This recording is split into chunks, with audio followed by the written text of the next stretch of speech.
সেই যে ১৯৭০ সালে মানুষ যখন চাঁদে অবতরণ করেছে,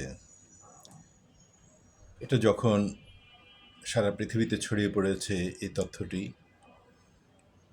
কেউ কেউ অবিশ্বাস করেছে, কেউ বিস্ময়ে হতবাক হয়েছে যে কিভাবে সম্ভব। কিন্তু মানুষ গিয়েছে।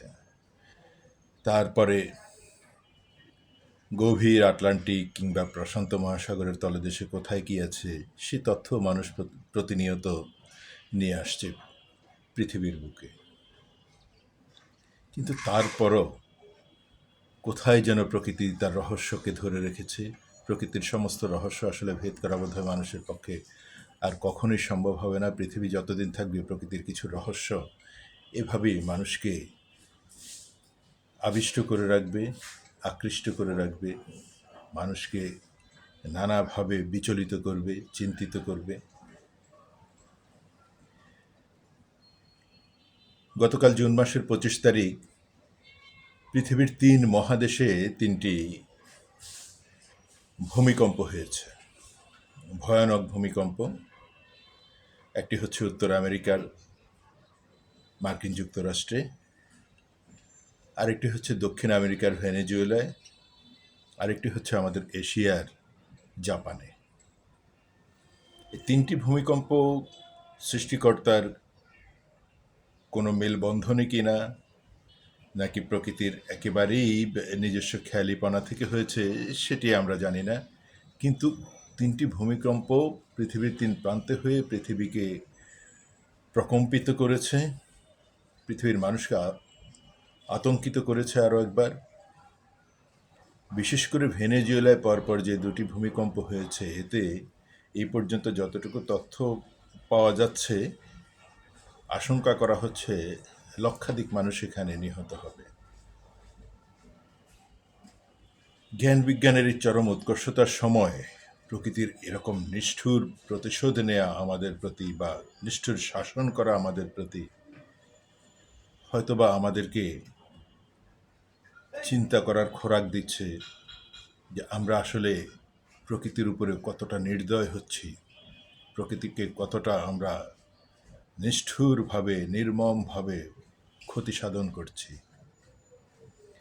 আরেকটু বোধহয় আমাদের লোভ সম্বরণ করা দরকার, আরেকটু বোধহয় আমাদের নিজেদের প্রতি সুবিচার করা দরকার, প্রকৃতির প্রতি সুবিচার করা দরকার।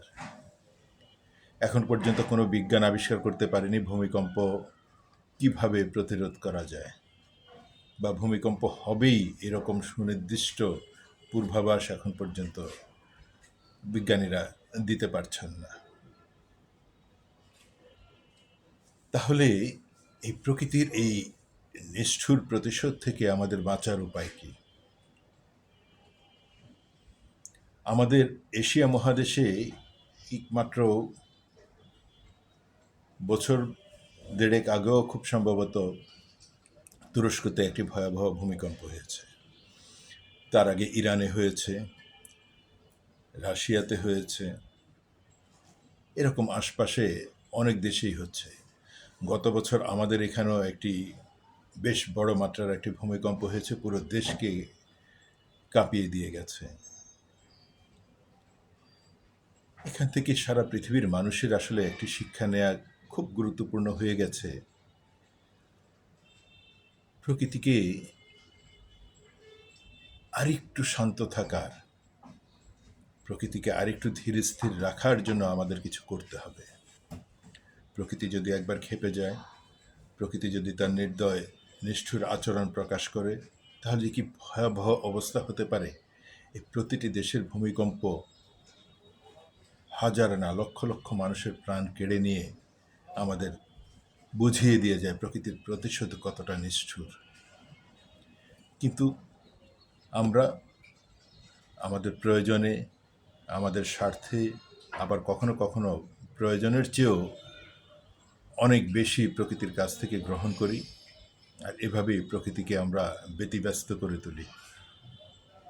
এই যে এক একটা বিশাল বিশাল অট্টালিকা তৈরি হচ্ছে, প্রতিযোগিতা হচ্ছে কে কার চেয়ে কত উপরের দিকে আকাশকে ছোঁবে।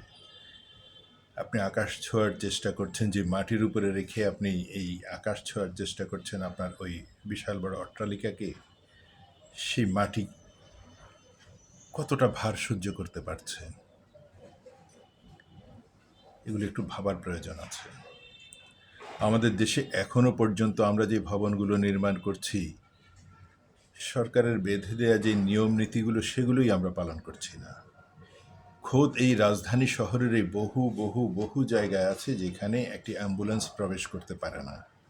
বহু জায়গায় আছে একজন মানুষ মৃত্যুবরণ করলে তারপরে তার ঘর থেকে যে খাটিয়ায় করে লাশটি বের করে নিয়ে আসা হবে জানাজার জন্য, দাফনের গোসলের ব্যবস্থা করার জন্য, সেই খাটিয়াটি ঘুরানোর স্পেস পর্যন্ত বহু মহল্লায় নেই। অ্যাম্বুলেন্স তো আরও পরের বিষয়। তাহলে প্রকৃতির যদি এরকম একটি রুদ্ররোষ আমাদের উপরে আসে, আমাদের অবস্থাটা কি হবে? সেই বিশাল বড় আকাশ ছোঁয়া যে চেষ্টা, যে অট্টালিকার, সেই অট্টালিকাটা কোথায় যেয়ে পড়বে, কার উপরে যেয়ে পড়বে, আমরা কোথায় যাব? আমরা যে হতদরিদ্র মানুষ, আমাদের অবস্থানটা কোথায় থাকবে? আমরা ভেনেজুয়েলার খবর শুনে আতঙ্কিত হচ্ছি, বিচলিত হচ্ছি, দুঃখিত হচ্ছি যে লক্ষ লক্ষ মানুষের প্রাণ চলে যাচ্ছে। আমাদের এখানের খবর কে রাখবে? আমাদের এখানে লাশ উদ্ধারের জন্য, মানুষের লাশ উদ্ধারের জন্য হয়তো বিদেশ থেকে লক্ষ লক্ষ মানুষকে আসতে হবে স্বেচ্ছাশ্রম দেওয়ার জন্য। কারণ আমাদের এই খোদ এক রাজধানী শহরে যত মানুষ থাকে, পৃথিবীর সর্ববৃহৎ দ্বিতীয় বৃহত্তম রাষ্ট্র কানাডার পুরো দেশে এত মানুষ থাকে না। পৃথিবীর সর্ববৃহত্তম দ্বিতীয় রাষ্ট্রটি হচ্ছে কানাডা। সেই কানাডার পুরো দেশে এত মানুষ বসবাস করে না, শুধু আমাদের রাজধানী শহর ঢাকাতে আমরা যত মানুষ বসবাস করি। যা ইচ্ছা তা করে বেড়াচ্ছি আমরা, যা ইচ্ছা তা প্রকৃতির উপর চাপিয়ে দিচ্ছি।